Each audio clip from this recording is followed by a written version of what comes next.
Break کے بعد آپ کو خوش آمدید۔ G7 ملکوں کے اجلاس کے بعد چین نے اس اجلاس کو آڑے ہاتھوں لیا ہے اور ساتھ ہی ساتھ برطانیہ کے سابق وزیر اعظم نے ایک تاریخی فکرہ کا گورڈن براؤن صاحب نے کہ G7 کا اجلاس جو ہے وہ ناقابل معافی اخلاقی دیوالیہ پن کی ایک مثال ہے۔ یہ تمام تر صورتحال میں اور جو چین اور اس کے ساتھ جو کچھ چل رہا ہے اس میں اوریہ صاحب کہاں تک یہ جو چیزیں جو ایک پورے بلاک بن گئی ہے دنیا، G7 ملک ایک طرف ہیں، تین میجر واقعات ہیں اور تین میجر واقعات جو ہیں ایک ساتھ چلے آ رہے ہیں اور لگتا یہ ہے کہ اگلا 1-2 مہینہ پوری دنیا کے لیے بہت اہم ہوتا چلا جا رہا ہے، اس لیے کہ ہر معاملے کے اندر اور اس کا جو سینٹر سٹیج بن رہا ہے وہ افغانستان، پاکستان اور یہ علاقہ بن رہا ہے اور اس وقت پلے بہت بڑا شروع ہوا ہے۔ G7 بیسیکلی ان 7 ملکوں کے بارے میں ہے جو جن میں جاپان کو اگر شامل کر لیا جائے جو معاشی طور پہ اپنے آپ کو بہت زبردست ملک سمجھتے ہیں۔ انہوں نے پوری دنیا کو ایکسپلائٹ کیا، پوری دنیا کی ریسورسز کے اوپر قبضہ کیا۔ آپ خود سوچیں کہ جس طرح نے لوٹ مار کیا ہے افریقہ کے اندر، ایشیا کے اندر، باقی جگہوں کے اندر۔ چائنا کا جو ون بیلٹ ون روڈ کا معاملہ تھا اس کے اندر انہوں نے 68 ممالک کا اندر شامل کیا۔ چائنا کی انویسٹمنٹ جو تھی بہت زیادہ بڑھتی چلی جا رہی تھی اور ایک زمانے میں آپ اندازہ کریں کہ آج سے 4 سال پہلے امریکہ نے کہا کہ چائنا جو ہے ڈیٹ ٹریپ پھیلا رہا ہے۔ وہ پھیلا رہا ہے جس نے پوری زندگی کو دنیا کو ڈیٹ ٹریپ میں ڈالا ہوتا ہے، یعنی چھاچ کا دیر چھلنی کو تانا والی بات ہے۔ تو اب جو G7 نے اس وقت جو اس نے کہا ہے نا کہ دیوالیہ پن ہے، G7 نے کہا ہے کہ ہمیں چائنا کا مقابلہ کرنے کے لیے عام چھوٹے کنٹریز ہیں ان کے بارے میں ہمیں ان کو سوچنا چاہیے، ان کے پروجیکٹ دیں، چین کے مقابلے میں ان کو نوازیں۔ اس کے اوپر آپ اندازہ کریں آج سے 2012 میں ایک پروگرام شروع ہوتا ہے ڈیٹ جوبلی کا کہ جتنا تم نے قرضہ دیا ہوا ہے نا کم از کم وہ معاف کر دو۔ اچھا ٹھیک ہے، اس کے اوپر یہ نہیں کر سکے۔ آج اس دفعہ بھی جو ان کو دیوالیہ پن جس نے کہا نا اس نے کہا کہ ابھی انہوں نے ایک رپورٹ پیش کی کہ آپ قرضہ معاف کر دو۔ اس کے بعد جو آپ قرضہ جس کا آپ 13 گنا سود لے چکے ہیں اصل در کے اوپر وہ معاف کرنے کا تیار مقابلہ آپ چین اور روس کر رہے ہو کہ جو اس طرح کی انویسٹمنٹ۔ ایک تو عثمان صاحب یہ چیز ہوئی ہے۔ دوسرا اہم ترین چیز یہ ہوئی ہے کہ جو مڈل ایسٹ کا نقشہ جو ہے اس کو لگتا یہ ہے کہ ایک دفعہ ری ڈرا کرنے کے لیے انہوں نے اپنا جو ہے نیتن یاہو صاحب چلے گئے، نئے صاحب آ گئے، نفتالی صاحب آ گئے ہیں۔ نفتالی صاحب کا ذرا حدود دربہ کیا ہے؟ نفتالی صاحب بیسیکلی یہ کمانڈو، اچھا، اور یہ بڑا کٹر قسم کا شدت پسند قسم کا یہودی ہے۔ اچھا، اور سب سے بڑی عجیب و غریب بات یہ ہے کہ جو مسلمانوں کے 3 گروپوں کا اتحاد ہے، 3 گروپوں کا اتحاد ہے، مسلمانوں میں کرد، دروز اور مسلم اور کرسچن، یہ سارے مل کے ایک اتحاد بنایا ہے، انہوں نے اس کی سپورٹ کی۔ کتنے ووٹ ان کے بنتے ہیں جو انہوں نے 6 کے؟ ان کو 8 کے جو ووٹ ہیں۔ اب یہ جو ہم جو امت مسلمہ کا نعرہ لگاتے ہیں اور ہم کہتے ہیں جو فلسطین، پہلے دن بھی ہم نے کہا تھا کہ غزہ والے اور ہیں اور یہ جو لوگ ہیں یہاں پر بیٹھے ہوئے جو مہنگی زمینیں ان کو بیچتے ہیں، جو مہنگی زمینیں بھی بیچتے ہیں، جو اللہ تعالیٰ کا جنازہ بھی نکالتے ہیں، جو ٹوٹل سیکولر لبرل ہیں، جو وہ کہتے ہیں یہ فلسطینیوں کا ہے۔ او بھائی، دنیا حالت یہ ہے کہ دنیا اٹھا کے پورے کا پورا ہیروشیما ناگاساکی اڑا کے تو آپ کی حیثیت کیا ہے؟ اسلام کے والے پہ بات کرو گے تو امت مسلمہ کی بات ہے۔ ایک سب سے بڑا ایشو یہ ہے کہ اب یہ آ گیا ہے۔ اس کے آنے کے بعد نیتن یاہو کا وہ جو تصور تھا کہ جناب ہم ٹیبل ٹاک ہے تو یہ ہے وہ ختم ہو گیا۔ اب ہوگا کیا کہ اب Israel will emerge as a country جس میں وہاں کا رہنے والا 25% جو فلسطینی ہے وہ بھی مسلمانوں کے خلاف لڑنے کے لیے کھڑا ہوگا۔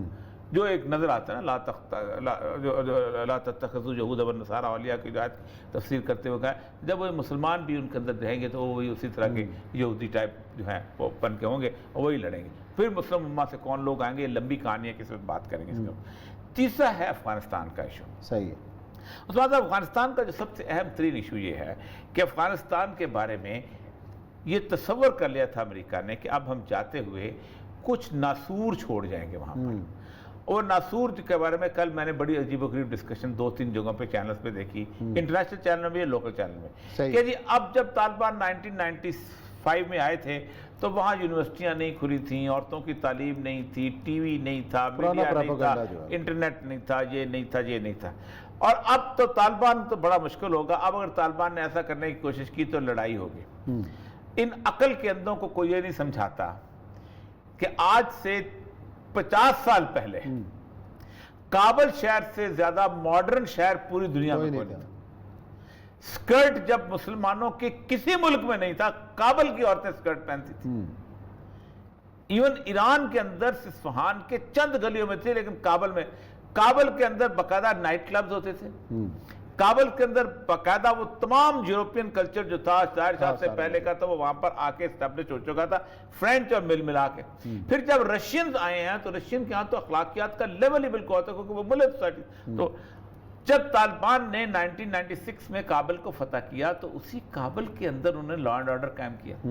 کیونکہ ظاہر بات ہے امن جو ہے سب سے اہم ترین ضرورت ہوتی ہے عثمان صاحب انسان کی. اسکرٹ یا برقع یہ اس کی بعد کی باتیں ہیں، جس سے ان کو پتہ چل گیا کہ ایک طرف احمد شاہ مسعود کی توپیں ہیں، دوسری طرف جو ہے وہ اپنا احمد چار کی توپیں ہیں، ہماری زندگی تباہ برباد ہے. تو انہوں نے کہا جہنم میں گئی سارا کچھ، ہم رات کو بیٹھ کے چین سے کھانا تو کھا سکیں. تو کل وہ انہوں نے یہی بات کی طالبان نے کہا دیکھو نہ ٹرکی کی فوجیں چاہیے، یہ جو تم ترکی والے کہہ رہے ہیں نا مسلم امہ، تم نے 20 سال جو ہے نیٹو کی فورسز تم نے امریکیوں کے ساتھ بیٹھ کے میں مارا ہے. انہوں نے اردگان صاحب کو بھی انہوں نے طبیعت صاف کر دی ہے. انہوں نے کہا اگر ہم نے یہی کرنا تھا تو ہمیں پہلے 3 مہینے کے اندر آفر ہو گئی تھی کہ جرمنی کی کانفرنس میں آؤ، اپنا حصہ لو، حکومت میں بیٹھو.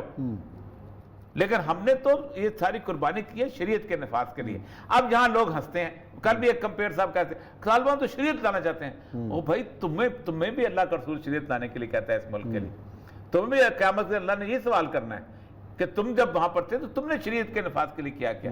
کوئی بھی اللہ قرآن وہی آیت سناتا ہے من لم یحکم بما انزل اللہ فاولئک هم الکافرون، جو اللہ نے نازل کیا ہے جو لوگ اس کے مطابق فیصلے نہیں کرتے وہ کافر.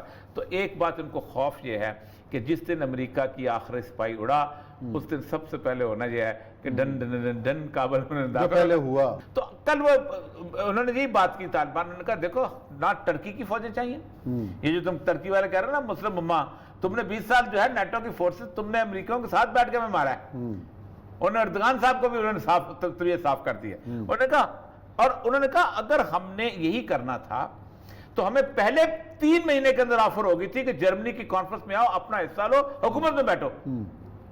لیکن ہم نے تو یہ ساری قربانی کی ہے شریعت کے نفاذ کے لیے.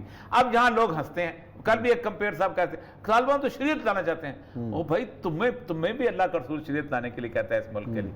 تمہیں بھی قیامت سے اللہ نے یہ سوال کرنا ہے کہ تم جب وہاں پر تھے تو تم نے شریعت کے نفاذ کے لیے کیا کیا. کوئی بھی اللہ قرآن وہی آیت سناتا ہے من لم یحکم بما انزل اللہ فاولئک هم الکافرون، جو اللہ نے نازل کیا ہے جو لوگ اس کے مطابق فیصلے نہیں کرتے وہ کافر. تو ایک بات ان کو خوف یہ ہے کہ جس دن امریکہ کی آخری سپاہی اڑا اس دن سب سے پہلے ہونا یہ ہے کہ done done done done Kabul میں جو پہلے ہوا اور وہ ہو بھی رہا ہے، تیاری بھی اسی کی یہی ہے. چلیں ناظرین اسی نوٹ کے ساتھ پروگرام ختم کرتے ہیں. کل انشاءاللہ پھر ملیں گے نئے موضوعات کے ساتھ. اپنا خیال رکھیں. اللہ حافظ.